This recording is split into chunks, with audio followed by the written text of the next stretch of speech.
बेटा ये जो है आप ध्यान से देखो, ये क्लोजर लॉ है, कम्यूटेटिव लॉ, एसोसिएटिव लॉ, और सर जो कॉम्प्लेक्स नंबर होते हैं ना, क्या हुआ बेटा?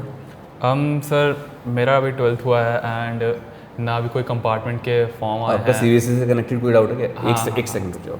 तो देखो कॉम्प्लेक्स नंबर जो होता है वो Z is equal to X plus I Y होता है। तो इसमें एक्स क्या है? रियल नंबर है, और आई वाई पूरा क्या है? Imaginary number. तो जो आई का कोफिशिएंट होता है ना, वो इमेजनरी पार्ट माना जाता है और ये एक्स रियल पार्ट माना जाता है, ठीक है। और आई क्या होता है? आयोटा, और इसकी वैल्यू होती है अंडर रूट -1। अब बताओ क्या बात है? सर मैंने अभी बेटा एक मिनट बता दो इससे। हाँ बताओ। हाँ, मैंने मैंने अभी 12th पास करी है एंड ना कोई कंपार्टमेंट के फॉर्म्स अवेलेबल हैं, ना रीएवैल्यूएशन का कोई रिजल्ट आ रहा आपने है। रिवोल्यूशन के लिए अप्लाई किया है क्या? हाँ हाँ। ओके, हाँ जी। तो आप बहुत परेशान लग रहे हो, क्या बात होगी?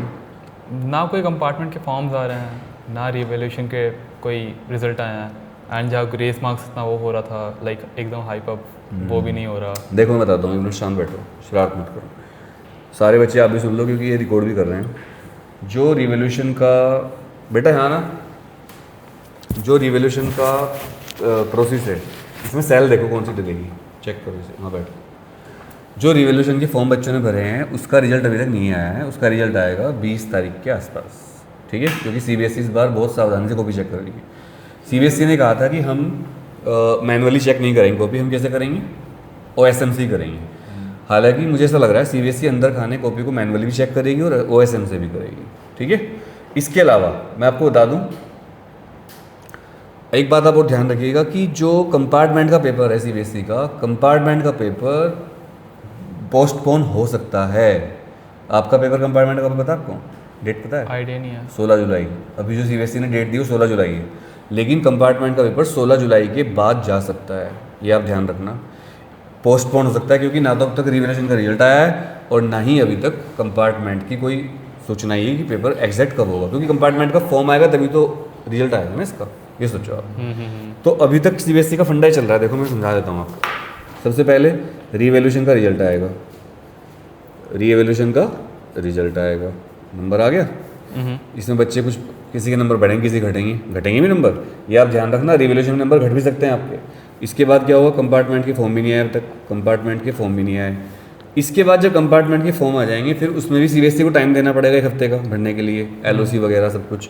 उसके बाद सीबीएसई ने डेट दे रखी 16 जुलाई। आज क्या तारीख है? आज 18 जून है। तो 18 जून है, तो आज से 1 महीना बच मान लो चलो। तो अगर भाई अभी इस कंपार्टमेंट के फॉर्म ही नहीं आए तो 1 महीना देना ही पड़ेगा सीबीएसई को कम से कम। उसके बाद फिर पेपर होगा, तो मुझे लगता है 16 जुलाई का पेपर ही आपका 20 या 25 जुलाई तक जा सकता है, क्योंकि दिल्ली के सरकारी स्कूल भी खुलने वाले हैं। ये पड़ता है कब खुलेंगे तुम्हारे स्कूल? 1 जुलाई को स्कूल खुल जाएंगे दिल्ली के। तो जो दिल्ली के टीचर हैं सरकारी, उनकी ड्यूटी लगती है कंपार्टमेंट में, तो कहाँ से करेंगे? सही बात है। तो पेपर थोड़ा लेट होगा। और ग्रेस मार्क्स की बात, जहाँ तक है ग्रेस मार्क्स का मुद्दा आपको पता ही, मैं उठा रहा हूँ ट्विटर पर, और मैंने कल भी बताया था तो फिर बता रहा हूँ, जितने बच्चों ने भी रिवोल्यूशन के लिए अप्लाई किया है और जो कंपार्टमेंट का एग्जाम देंगे उनको ग्रेस मार्क्स जरूर देगी सीबीएसई, क्योंकि सीबीएसई बहुत ही ज़्यादा इस टाइम फंस चुकी है। आपने रिवोल्यूशन के लिए अप्लाई किया है, उसमें भी आपको ग्रेस मार्क्स मिलेंगे। मेरा ऐसा आइडिया है, सीबीएसई कभी बोलती नहीं है ओपनली कि ग्रेस मार्क्स देंगे हम, क्योंकि CBSE grace marks technically they नहीं सकती किसी को भी, वो तो फिर इलीगल हो जाएगा ना कि कुछ बच्चों को आप ग्रेस मार्क्स दे रहे हो। पर सीबीएसई कॉपी पे ग्रेस मार्क्स देती है। आपकी कॉपी है, इस पर लिखा होगा 25/30, यानी कि आपकी 30 में से 25 नंबर है, पर रिजल्ट पे क्या लिखा होगा? 30/30। ऐसा कैसे? 5 नंबर आप कहाँ से पढ़े? ग्रेस मार्क्स के पढ़े। ओके। क्लियर समझ में आया? Yes sir. तो ये फंडा। और कुछ पूछना है? नहीं सर। आपने रिवोल्यूशन के लिए अप्लाई कर दिया, कंपार्टमेंट का फॉर्म भर देना। कंपार्टमेंट का फॉर्म भरने के दौरान अपने स्कूल की हेल्प लेना।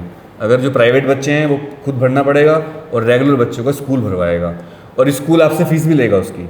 और कोशिश करना कंपार्टमेंट का फॉर्म भरने के लिए आप किसी साइबर कैफ़े चले जाओ, ठीक है। कंपार्टमेंट की तैयारी करो, उसमें आपको ग्रेस मार्क्स मिलेगा। और कंपार्टमेंट की तैयारी करने के लिए आप हमारे बेड़ा पार बैच में आ सकते हो, या ऑफलाइन भी आ सकते हो अगर आप गाजियाबाद, नोएडा, दिल्ली में रहते हो। ये बच्चे ऑफलाइन पढ़ रहे हैं, इनको मैं ऑफलाइन मैथ्स पढ़ा रहा हूँ इस टाइम।